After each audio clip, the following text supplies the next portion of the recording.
I kept the biggest secret of my life from my own daughter, and I thank God every single day that I did, because exactly 1 week after I paid for her wedding, my new son-in-law showed up at my door with a stack of papers designed to put me out on the street. His confident little smile lasted right up until the moment he realized the paper he was pushing across my kitchen table was about to cost him everything he owned. Before I tell you exactly what happened next, let me know where you're watching from tonight, friend. And if you believe family should never be a weapon, go ahead and hit that like button for me. My name is Walter Hobbs. I'm 68 years old, and for almost 40 years I ran a small print shop 2 blocks off Main Street in a town called Cedar Falls, Iowa. Nothing fancy. Business cards, wedding invitations, church bulletins, the occasional yard sign for somebody running for county commissioner. My hands have been stained with ink so many times over the decades that some of it just doesn't wash out anymore. I drive a truck that's older than my daughter. I wear the same 3 flannel shirts on rotation. To most folks who met me for the first time, I probably looked exactly like what I was, a tired old man who spent his life running a business that barely broke even most years. What almost nobody knew, not even my own daughter, was that my wife Margaret came from money. Real money. Her grandfather had built a chain of grain elevators across 3 states back in the 1950s, and when he passed, that fortune quietly funneled down through a trust that eventually landed, almost entirely, in Margaret's name. We never touched it. We never talked about it. Margaret used to say that money like that changes how people look at you, and she wanted to be looked at as herself, not as a bank account with legs. So we lived simple. We ran the print shop together. We raised our daughter Claire in a 3-bedroom house with a leaky roof we kept meaning to fix. And when Margaret passed 4 years ago from a stroke that took her from me in a single terrible afternoon, that trust worth just over $14 million, tied up mostly in land and mineral rights out in North Dakota, passed quietly to me. I never said a word about it. Not to Claire. Not to anyone at church. Not to the men I still had coffee with every Tuesday morning at the diner on 5th Street. I told myself I was protecting Margaret's privacy, honoring the way she wanted to live. But if I'm honest with myself sitting here tonight, some part of me was testing the world. Some part of me wanted to know who would still love me, who would still call me just to check in, if they had no idea there was a fortune sitting quietly behind my tired old face. Claire is 30 years old. She's my only child, and God help me, I love that girl with everything I have left in this world. She's got her mother's laugh and her mother's stubborn chin, and for most of her life she was exactly the kind of daughter a father dreams about, kind to strangers, patient with her grandmother before she passed, the kind of girl who used to ride along with me on Saturday deliveries just so we'd have time together. But 2 years ago she married a man named Derek Sanford, and something in her started to change the moment that ring went on her finger. Derek sells commercial real estate, or at least that's what he tells people at parties. What he actually does, as far as I could tell, is talk about selling commercial real estate while driving a leased BMW he can't quite afford and wearing watches that cost more than my truck. He's got a smile that never quite reaches his eyes, the kind of smile a man practices in a mirror. From the very first dinner I had with him, something in my gut told me to be careful. But Claire was happy, or she seemed happy. And a father learns pretty quick that trying to talk a grown daughter out of loving a man is like trying to talk a river out of running downhill. 7 days before Derek showed up at my kitchen table with that folder of papers, I had written a check for $135,000 to pay for their wedding. Not because they asked politely, because Derek sat across from me at this very table and explained, in that smooth real estate voice of his, that Claire deserved a wedding befitting the life she was going to build, and that a man in my position, meaning a man he assumed was scraping by on a print shop's thin margins, really ought to find a way to make it happen anyway, for his daughter's sake. I sold off some of Margaret's grandmother's jewelry to cover part of it. I told myself it was worth it to see my girl happy on her wedding day. I stood in that reception hall in my one good suit, and I watched Claire dance with her new husband under string lights, and for a few hours I let myself believe everything was going to be fine. 1 week later, on a gray Tuesday morning with rain coming down sideways against my kitchen window, Derek knocked on my door holding a leather folder under his arm, and Claire stood just behind him, not quite meeting my eyes. "Dad," Claire said, and her voice already had that careful, rehearsed quality to it, like she'd practiced this in the car. "Can we come in? We need to talk to you about something important." I let them in. I put on a pot of coffee out of habit more than hospitality, and we all sat down at the same kitchen table where I used to help Claire with her multiplication tables. Derek set the leather folder down in front of him with a little too much ceremony, like a man about to close a real estate deal, which I suppose, in his mind, he was. "Walter," Derek said, using my first name the way he always did, never once calling me anything closer. "Claire and I have been doing a lot of thinking about your situation." "My situation?" I repeated. "You're 68, living alone in a 4-bedroom house you clearly can't keep up with anymore," he said, gesturing vaguely at a corner of the kitchen where, admittedly, a ceiling tile had come loose the winter before, and I hadn't gotten around to fixing it. "The gutters are falling apart, the driveway's cracked, and running that print shop at your age, with your blood pressure, Claire's told me about your blood pressure, it's just not sustainable." I looked at my daughter. "Claire, is that what you think? That I can't take care of myself?" She wouldn't quite look at me. "Dad, we're just worried, that's all. We love you, and we're worried." Derek opened the folder and slid a stapled document across the table toward me, tapping it twice with 2 fingers like he was closing on a duplex. "This is a simple quitclaim deed. It transfers the house into a family trust that Claire and I have set up, with us as trustees. It protects the property from being lost to medical bills or, frankly, from you making any decisions later on that might not be in your best interest. We'll handle everything, the taxes, the upkeep, all of it. And in exchange, we've found a very nice retirement community out past the highway, Brookhaven Commons, that would be a much better fit for a man your age. It's got a pool. Bingo nights, I hear." I felt something cold settle into my chest. The same feeling I remember from the day the doctor told me about Margaret's stroke. "You want me to sign my house over to you and move into a facility. We want what's best for you," Claire said, and there was a tremor in her voice that told me some part of her, somewhere underneath whatever Derek had been feeding her for 2 years, still knew exactly how wrong this was. I want to tell you, whoever's listening to this tonight, that in that moment I felt only anger, but that wouldn't be honest. Mostly, what I felt was a kind of grief I hadn't experienced since I buried my wife, the grief of watching your own child slip away from you while she's still sitting 3 feet in front of you. I looked at my daughter's hands folded in her lap, and I thought about every Saturday delivery, every bedtime story, every scraped knee I'd bandaged up on this exact kitchen floor, and I wondered how we had gotten from there to here. "And if I don't sign," I said quietly, "what happens then?" Derek leaned back in his chair, and for just a moment, the salesman's smile flickered into something colder. "Then, Walter, we're going to have a much harder conversation with Claire's family attorney about your competency to continue living independently. Nobody wants that. It gets messy. It gets expensive. It's a lot easier for everyone if you just sign the papers now, and we all move forward as a family." There it was, the threat, dressed up in the language of love. I had built countless business cards and wedding invitations over the years for men just like Derek, men who could make cruelty sound like kindness if you gave them enough time and a nice enough font.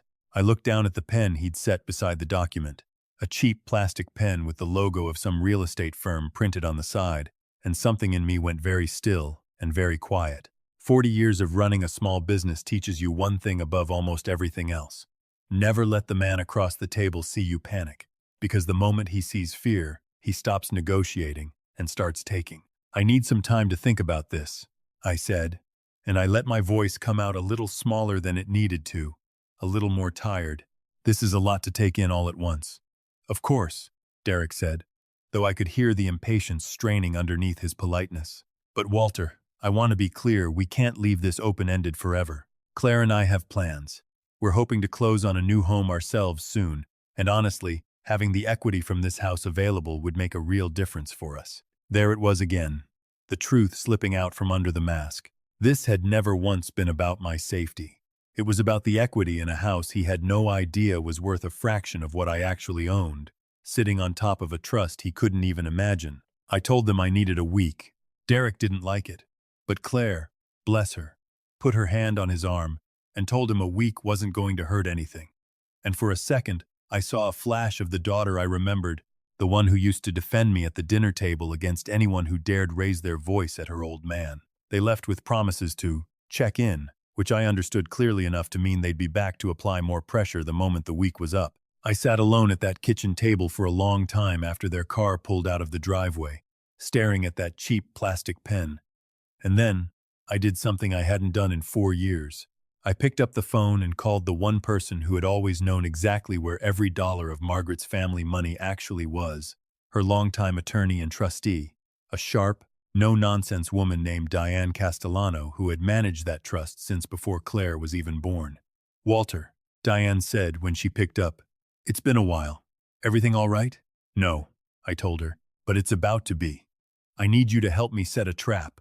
Over the next 6 days, Diane and I built something that Derek Sanford, in all his real estate cunning, never once saw coming. See, here's what neither Derek nor Claire understood: the house I was living in wasn't actually mine to give away in the first place. Years earlier, at Margaret's own insistence, we had placed that house into the same family trust that held her grandfather's fortune, specifically so that no outside party could ever pressure either of us into signing it away in a moment of weakness or grief. I didn't own that house.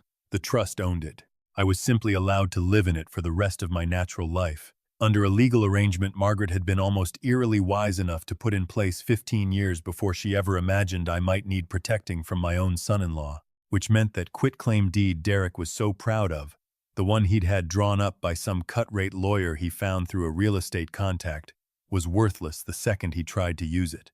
I didn't own the property to transfer.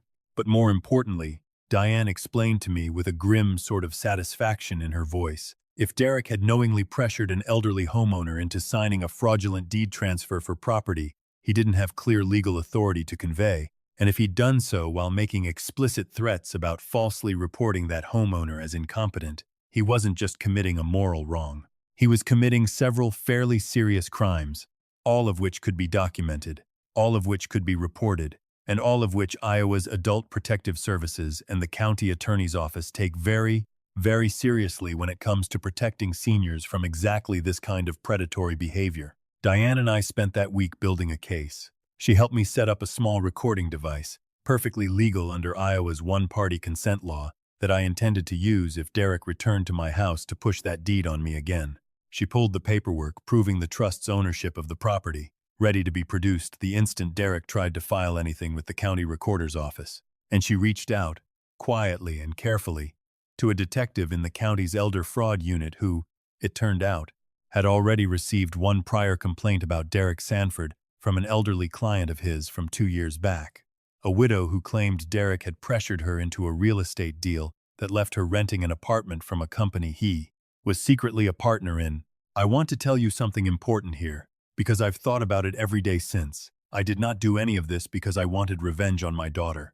I did all of this because I loved her too much to let this man finish turning her into someone I no longer recognized." Every night that week, I sat at that same kitchen table, and I wrote her letters I never sent, trying to explain to her, and to myself, why a father sometimes has to fight a war his own child doesn't yet understand, is being fought for her sake.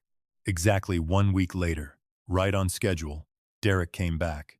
This time he brought a notary with him, a nervous young woman clutching a stamp kit, along with Claire trailing a few steps behind, looking thinner than she had the week before, looking like she hadn't slept. "We talked it over," Derek announced before he'd even finished sitting down, sliding the same folder across my kitchen table with the same practiced flourish. "I really think it's best if we get this handled today, Walter. No more delays. Before we sign anything," I said, keeping my voice calm and even, the way I'd rehearsed it in the mirror that morning, "I want to ask you something, Derek. Do you know whose name is actually on the deed to this house?" Derek's smile flickered, just slightly. "It's your house, Walter. That's why we're here." "It's not," I said. "This house has belonged to the Hobbs Family Trust for the last 15 years. I don't own it. I never have. Not since your wife's mother put it there to protect it. Which means that quitclaim deed you've been so eager for me to sign doesn't do a single thing, because I don't have the legal authority to transfer property I don't own." The kitchen went completely silent. The notary's pen stopped moving. Claire's head snapped up, and for the first time in months, I saw real confusion in her eyes. The kind that told me she genuinely hadn't known any of this about the house, about the trust, about any of it. Derek, meanwhile, had gone very still, the way a man goes still, right before he decides whether to run or fight. That's not possible," he said. his salesman's confidence cracking down the middle. You told us this house was— I never told you anything about this house, I said quietly. You assumed.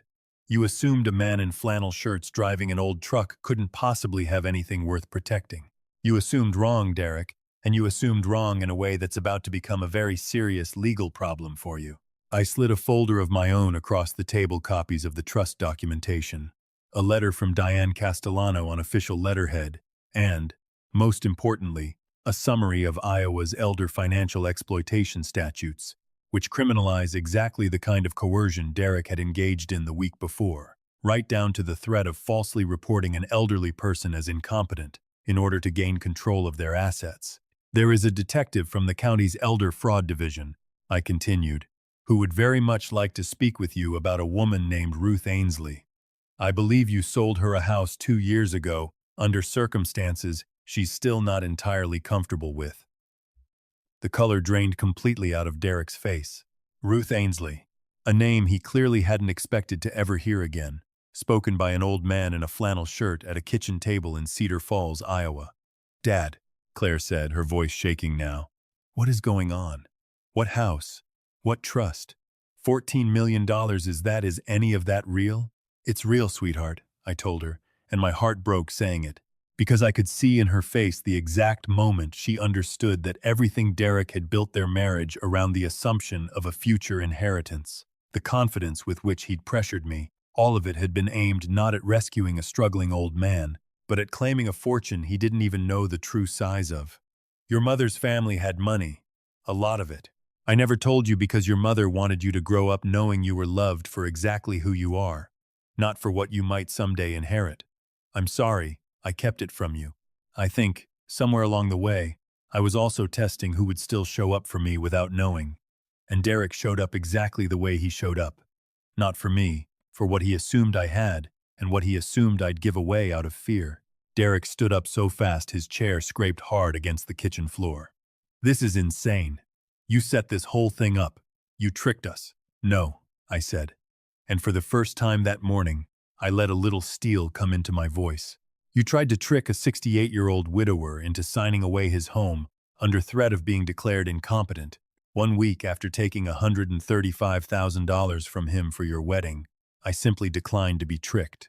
The notary, to her credit, had already quietly gathered her things and was halfway to the door, muttering something about not wanting any part of whatever was happening in that kitchen. Derek looked at Claire, clearly expecting her to rush to his defense the way she always had. Instead, my daughter sat frozen in her chair, staring down at the folder full of trust documents, like she was seeing her entire marriage for the first time, with the lights turned on. Derek, she said slowly, did you know Ruth Ainsley? Claire, don't listen to this. He's manipulating you. Did you know her? Claire said again, and this time there was no tremor in her voice at all. Derek didn't answer. He just grabbed his leather folder off the table, and he left, slamming my front door hard enough that the loose ceiling tile in the kitchen finally gave up and dropped a small piece of plaster onto the floor between us. I want to tell you the rest of this story moves fast, but the truth is, the next several months moved slow and painful, the way real consequences always do. Claire stayed with me for 2 weeks after that morning, sleeping in her old childhood bedroom, going through every piece of financial paperwork Derek had ever shown her with a fine-tooth comb and, eventually, with Diane Castellano's help, what they found wasn't just Ruth Ainsley. It was a pattern going back nearly 6 years. 3 other elderly clients Derek had pressured into disadvantageous property deals, each one just isolated enough, just vulnerable enough, that nobody had connected the pieces until my daughter, heartbroken and furious, started making phone calls herself. Derek Sanford lost his real estate license 18 months later, after the county attorney's office filed formal charges related to elder financial exploitation involving Ruth Ainsley and 1 other victim. Claire filed for divorce before the ink on those charges was even dry. She moved back to Cedar Falls for good, took a job managing the print shop's books, something she'd always had a gift for but never pursued. And slowly, carefully, we started rebuilding the relationship that Derek's 2 years in our lives had nearly cost us both. I didn't do any of this to punish my daughter. I want to be very clear about that, because I know some of you listening tonight might think a father should have simply signed the papers to keep the peace, should have swallowed his pride and let his little girl have whatever life she thought she wanted. But I've learned something at 68 years old that I wish somebody had told me at 30. Protecting the people you love sometimes means refusing to hand them exactly what they're asking for, especially when what they're asking for was never really theirs to ask, and especially when the person doing the asking has already shown you, clearly, who they really are underneath the smile. I still keep Margaret's photograph on the mantel above my fireplace, right where it's always been, and some nights, after Claire's gone home to her own place across town, I sit in my old chair with a cup of coffee and I talk to her picture the way I used to talk to her when she was still here beside me. I tell her that I kept my promise. I tell her that our girl came home. I tell her that the trust she was wise enough to build all those years ago did exactly what she always hoped it would do, not make our lives about the money, but protect the people we loved from those who would only ever see us as an amount to be collected. If you've ever had to make a hard choice to protect someone you love, even when it meant disappointing them for a little while, I want to hear about it in the comments below tonight. I read every single one, and it helps this old man more than you know to hear that none of us are carrying these family battles alone. Thank you for sitting with me and listening to my story tonight, my friend. If it moved you even a little, go ahead and hit that like button and subscribe so you don't miss the next one I've got to tell you.